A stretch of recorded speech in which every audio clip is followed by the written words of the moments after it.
Twitter, and YouTube. All you got to do is type in WJOB 1230 on any of those, and you'll be able to find this video feed. I'm Jim Dietlow, hanging out on Indianapolis Boulevard on the radio at the Purdue Northwest Commercialization Center, and the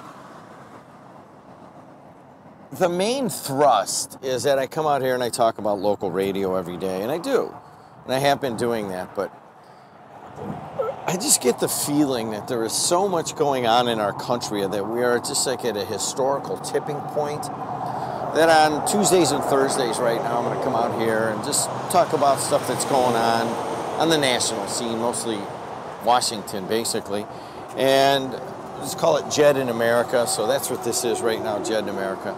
And I'm standing out on Indianapolis Boulevard, big truck, as all the trucks go in and come out of the mills and the refineries and the chemical factories and the distribution outlets. And it's just a pretty good place to kind of take stock of what is happening in America right now. And I got to tell you, some of the listeners that are listening right now aren't going to be happy. Hey, thanks for beeping! Because a lot of people don't want to digest what's going on the national scene. I'll be straight with you, just listening and talking to people. What I talk to, maybe several hundred people in a week, several, maybe 100 callers during a week or something like that. And so you get an idea of what's going on here in the middle of the country, and a lot of people don't want to talk about it. So I thought about that. I go, well, I think that we need to make it and kind of break things down and talk from us. Part of it is that we get people talking about all that's going on in Washington from people who are in New York or Atlanta or LA or in Washington itself. So they get, you get a pace of information. It kind of inundates you, and then a lot of times it's just not even really something that you can understand. I can't. I'm like, really? That's how these people work? So anyways, I thought I would do this every Tuesday and Thursday, just talk about stuff that's going on. So let's put it in perspective of just stuff this week. All right, so in the last week, the FBI raided the personal attorney of the President of the United States. And ostensibly is what is leaking out now, what they were looking for. Hey, slow down, big truck. First of all these garbage trucks are going down. Now you gotta slow down. Thank you. I got a beep back, all right? He's like, all right, maybe I do. I'm sorry, there was nobody in front of me. I was just going too fast with my several thousand pounds of stuff behind me. So we have that going on.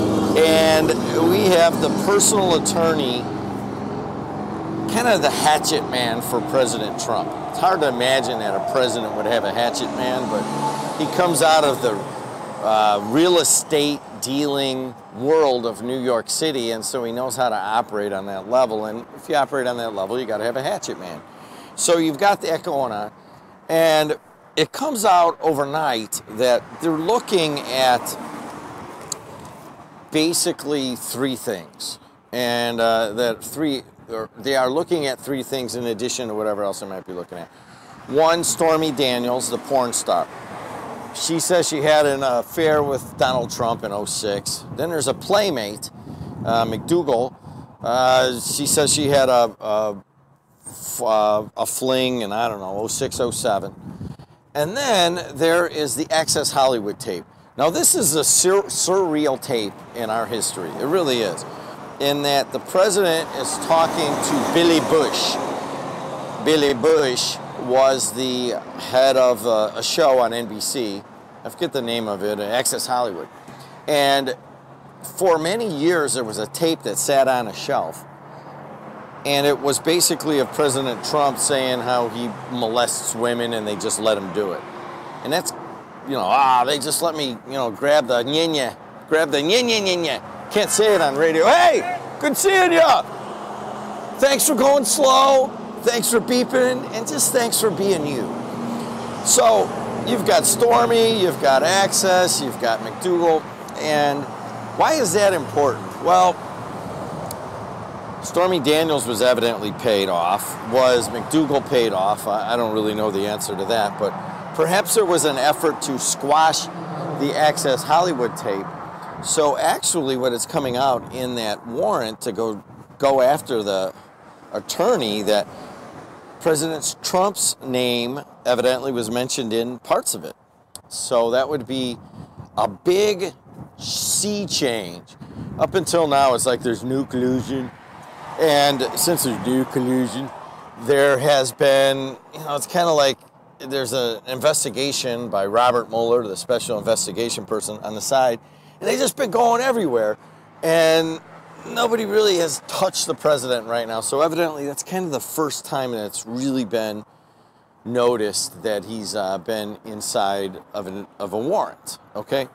So what else is going on at the national scene around Trump? So you have all of this Trump problems, okay?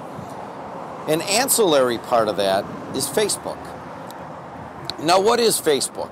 Well, it's coming out here in the Wall Street Journal, which I'm holding in my hands, that I'm going to refer to. Wall Street Journal, big editorial, second page here, is that it finally is coming out that Facebook is basically a monopoly. And I've been telling you guys this for a long time. But it's a monopoly that gets no regulation. Now, I know this because I'm standing here, I'm on the radio, so I have to not swear.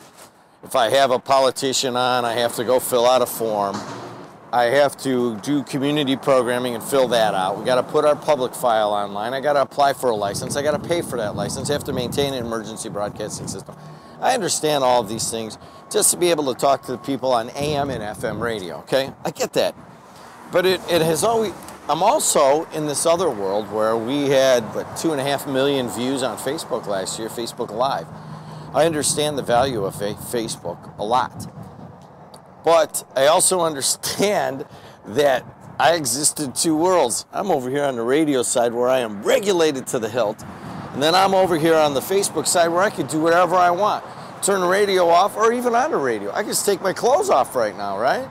And as long as it was kind of fuzzy and soft focus on Johnson, then, we'd be okay. But anyways, that's another story altogether. So here is the top story in today's Wall Street Journal, top of the fold here, and it is this.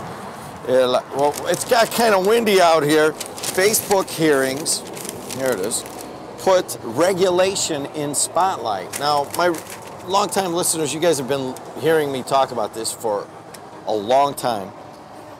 Finally, regulation is the issue. And ultimately, the most thing I want regulated is if you're going to take people's data and you make money off of it, all I want is like on cigarette packages. The Surgeon General has warned, blah, blah, blah, blah. All I got to do is put that at the top of Facebook's page where it says they just got to give you a warning every time. If you're going to log on here, we're going to take your data and we are going to use it for commercial purposes. I even got the wording. It's called the JED regulation. We collect data on you for commercial purposes. That's all you got to say right across the top of the website. Should be okay. But anyways, here it is. Facebook CEO Mark Zuckerberg spent 2 days on Capitol Hill seeking to placate angry lawmakers by saying he would be open to some sort of regulation to protect the privacy of users on his global social media platform. The question is now whether Washington will create regulation that addresses increasingly widespread concerns about digital privacy and how any new constraints would squeeze the business models of companies like Facebook that rely on the flow of data.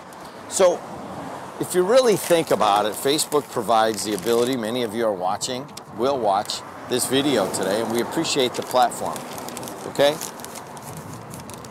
And they're doing it for free. I tried to build this, it costs a lot of money where we could stream ourselves, and I'm like, Facebook came out one day and like they basically did everything that we wanted to do and don't cost nothing. But does it cost something?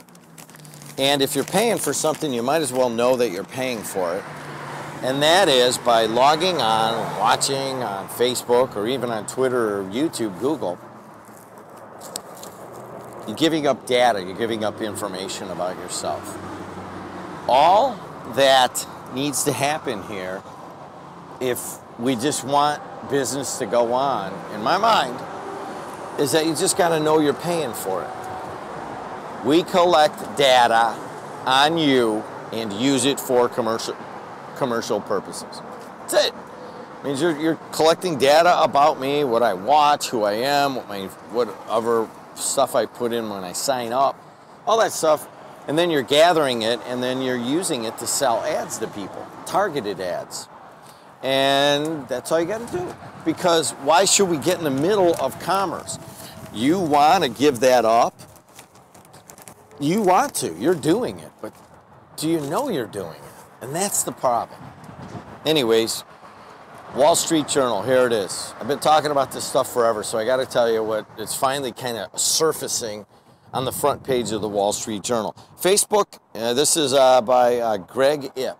And I guess this is an opinion piece, but I don't know. Anyways, Facebook's climb to the pinnacle of business success was nurtured by a grand policy experiment. That a light regulatory touch would turbocharge innovation and make consumers wealthier and happier. Okay. Companies who mistreated their customers would succumb to competitors or be punished with rules already on the books. The events of the last few months suggest the experiment may have run its course. It has left Facebook effectively an unregulated monopoly, and despite founder Mark Zuckerberg's latest apologies, the company has little economic incentive to change its ways. Its business is to sell users' attention to advertisers, and thus it must keep pushing the boundaries of privacy, while the paucity of competition limits the consequences if it goes too far. That's really what a monopoly is, right? If you start messing up, then somebody else is going to come around and they're going to have the competitive juices to let people know that you're messing up and provide a better product. Not if you have a monopoly, though. Not if you may have a monopoly. And that was a big part of the discussion yesterday in Senate, where Mark Zuckerberg sat for 2 days. Very canned answers, very coached answers. And there was one guy who said, well, could you just put it in your settings where people could opt out of having any of their information shared? And Mark Zuckerberg would not say yes to that. And that was a defining moment. And I think that it got the attention of a lot of people in Washington. All right, what else is going on? So we talked about Zuckerberg, we talked about Trump, and did we talk about Syria? So what's going to happen? What was it? What is it? Better watch out, Russia, or get ready, Russia! Get ready, Russia! And it's all fun and games until someone gets hurt, right? So are we going to drop some bombs on Syria, and is Russia going to start shooting them down? So if the Hawks are playing the Flyers, right? They're playing the Flyers, right? So if the United States is playing the Russians in Syria, even though it's an away game for both of them, but put it this way, if the Hawks are playing the Flyers and they say, hey, let's play it in Cincinnati, it's about halfway, huh? All right, let's do it. We played a game in Cincinnati, and it's an away game for both teams, right? But they're still playing. They're playing, they're going after each other nasty. So if the United States and Russia start bombing each other or hitting, or at least shooting each other's bombs down or engaging each other, but it's not on either soil, are they still playing? Yeah? Is that a war? Is that the beginning of a war with Russia? I don't know, but really what it starts with is pretty good evidence that Bashar Assad put some chemical weapons on his own people, and now President Trump has had some pretty errant tweets about get ready, Russia, we're getting ready to bomb you. I mean, get ready, Syria, we're getting ready to bomb you. Russia's come back and said they'll shoot down any American bombs. So are we on the precipice of war with Russia on an away game? I don't know. So those are the three things. Historic points in America right now. Trump is under siege. Facebook is under siege.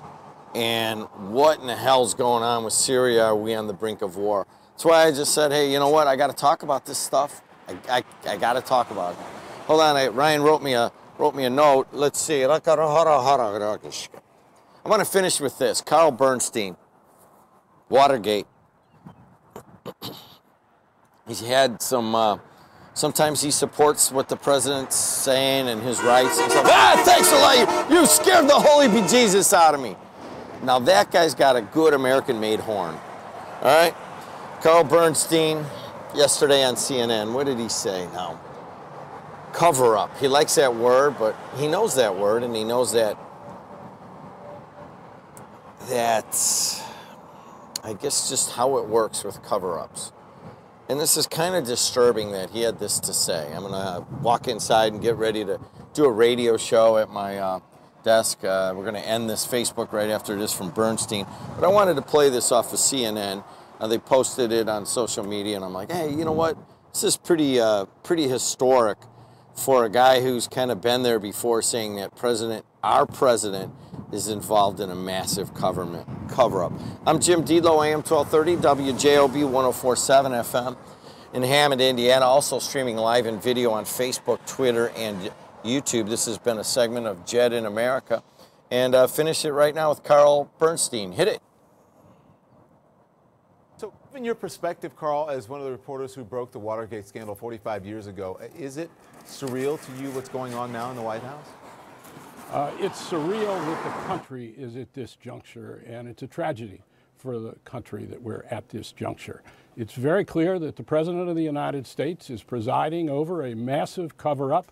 It's unclear exactly what he's covering up, but one of the differences between Watergate and this is that people in the Nixon White House largely believed, up until the end, that the President was not, in fact, covering up a great conspiracy, whereas many, many people in the Trump White House and many who have left the Trump White House, it is now apparent to them that the president is presiding over a cover-up and a massive attempt to keep the truth from coming out, well, Carl, about whatever has transpired. Well, let me ask you that. You say that, but I haven't really seen anyone say that publicly, and people are going to say, what is your evidence? Because the president keeps saying, his aides keep saying, his spokespeople keep saying, no, there's no collusion, no evidence has been found. It's time for this investigation to end. Some people say that. Some people have left. And in fact, the whole notion that we know there is no collusion is absurd. There are many suggestions in what we've seen in court, in Mueller's filings, in the indictments, that there might well be collusion. And we have only seen this tiny bit of what Mueller has.